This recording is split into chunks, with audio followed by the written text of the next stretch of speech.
रत्नागिरी जिल्ह्यातल्या डोंगरदऱ्यांनी वेढलेल्या एक शांत गावात सविता नावाची 32 वर्षाची महिला राहत होती. तिचं आयुष्य वरकरणी साधं आणि स्थिर दिसत होतं.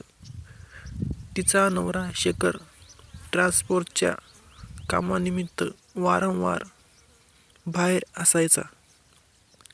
घर, शेत आणि दैनंदिन जबाबदाऱ्या सविता एकटीच सांभाळायची. गावात ती नर्म, कष्टाळू आणि मदतीला धावून जाणारी म्हणून ओळखली जायची.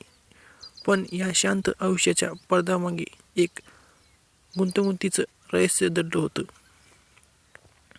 सवितेच्या आयुष्यात 3 वेगवेगळे पुरुष होते आणि प्रत्येकाशी तिचं वेगळं गुप्त नातं होतं. पहिला होता राजेश, गावातला किराणा दुकानदार. काही वर्षापूर्वी शेखरच्या व्यवसायात मोठा तोटा झाल्यावर घरची परिस्थिती ढासळली होती. त्या कठीण काळात राजेशने सविताला उधारीवर सामान देऊन मदत केली. त्या मदतीतून ओळख वाढली, बोलणं वाढलं आणि विश्वासाचं नातं निर्माण झालं. संकटात साथ देणारा माणूस आपला असतो या भावनेने सविता त्याच्याशी जास्त जवळीक ठेवू लागली. दुसरा होता अमोल, शेखरचा जुना मित्र. शेखर बाहेर असताना घरातील दुरुस्ती, बँकेची कामं आणि इतर व्यवहार अमोल बघायचा. सुरुवातीला तो फक्त सोय होती, पण हळूहळू सविताला तिच्या सहवासात भावनिक आधार मिळू लागला. एकटेपणातून निर्माण झालेल्या या जवळकीने त्याच्या नात्याला गुप्त वळण दिलं. तिसरा होता गावात विशाल. गावात नुकताच आलेला बांधकाम ठेकेदार. आत्मविश्वास, धाडसी बोलणं आणि वेगळी जीवनशैली यामुळे तो इतरांपेक्षा वेगळाच भासत होता. विशाल थेट बोलायचा, निर्णय पटकन घ्यायचा आणि भीतीला जवळ येऊ द्यायचा नाही. सविताला त्याची ही शैली आकर्षित करू लागली. तिच्या आयुष्यात तो एक नवा वेगळा आत्मीय ठरला. 3 नात्याचं हे जाळं सविता अत्यंत काळजीपूर्वक सांभाळत होती. प्रत्येकाला वेगळं कारण, वेगळा वेळ आणि वेगळं सत्य सांगितलं जात होतं. गावात कोणीही संशय येऊ नये म्हणून ती नेहमी संयमी आणि मार्गदीत वागायची. तिच्या चेहऱ्यावरचा शांतपणा पाहून कोणालाही काही वेगळं जाणवत नव्हतं. परंतु गुपित कायम लपून राहत नाही. एक दिवस राजेशच्या दुकानात अमोल आला.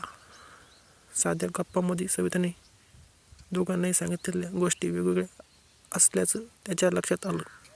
संशयाची पहिली ठिणगी पडली. त्याच वेळी विशाल सवितेकडे अधिक वेळ देण्याची आणि तिच्या आयुष्यात आपलं स्थान स्पष्ट करण्याची मागणी करू लागला.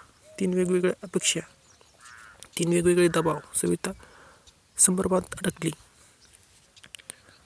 गावात हळूहळू कुजबूज सुरू झाली. काहींना तिच्या घराजवळ वेगवेगळ्या लोकांची ये-जा दिसू लागली.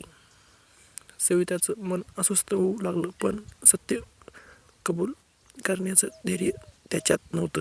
ती परिस्थिती सांभाळण्याचा प्रयत्न करत होती. एका संध्याकाळी सगळं कोसळलं. शेखर अचानक कामावर लवकर घरी परतला. घराजवळ उभी असलेली अनोळखी बाईक पाहून त्याला संशय आला. घरात तणावपूर्ण शांतता होती. त्याने काही विचारण्याआधीच परिस्थिती त्याच्या लक्षात आली. दुसऱ्याच दिवशी राजेश आणि अमोल समोरासमोर आले. प्रश्न, आरोप आणि राग. सत्य लपवणं अशक्य झालं. सविताचं गुप्त आयुष्य एक क्षणात उघड झालं. गावात खळबळ उडाली. लोकांच्या नजरा बदलल्या. कुजबूज उघड चर्चेत बदलली. शेखर हादरला पण शांत राहिला. त्याने फक्त एकच प्रश्न विचारला, हे सगळं का? सवितेकडे स्पष्ट उत्तर नव्हतं. एकटापणा, भावनिक आधाराची गरज, असुरक्षितता आणि चुकीचा निर्णय या सगळ्यांनी तिचं आयुष्य गुंतागुंतीत ढकललं होतं. ती कोणाला दुखवण्याचा हेतू नसल्यानं सांगत राहिली, पण परिणाम गंभीर होते. काही दिवसातच 3 पुरुष तिच्या आयुष्यातून दूर गेले. विश्वास तुटल्यावर नात्याची उभी रचना कोसळली हे तिला कडू सत्य म्हणून समोर आलं.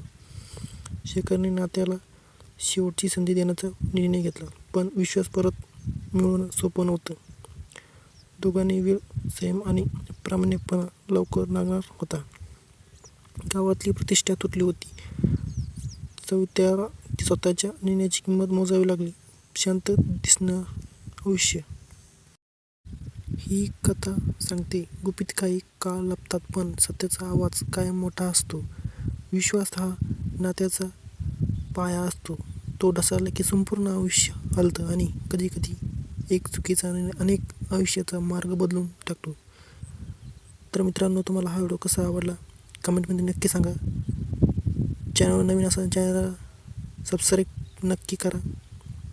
अशा नवीन व्हिडिओ बघण्यासाठी चॅनलला लाईक, शेअर आणि सबस्क्राईब नक्की करा मित्रांनो.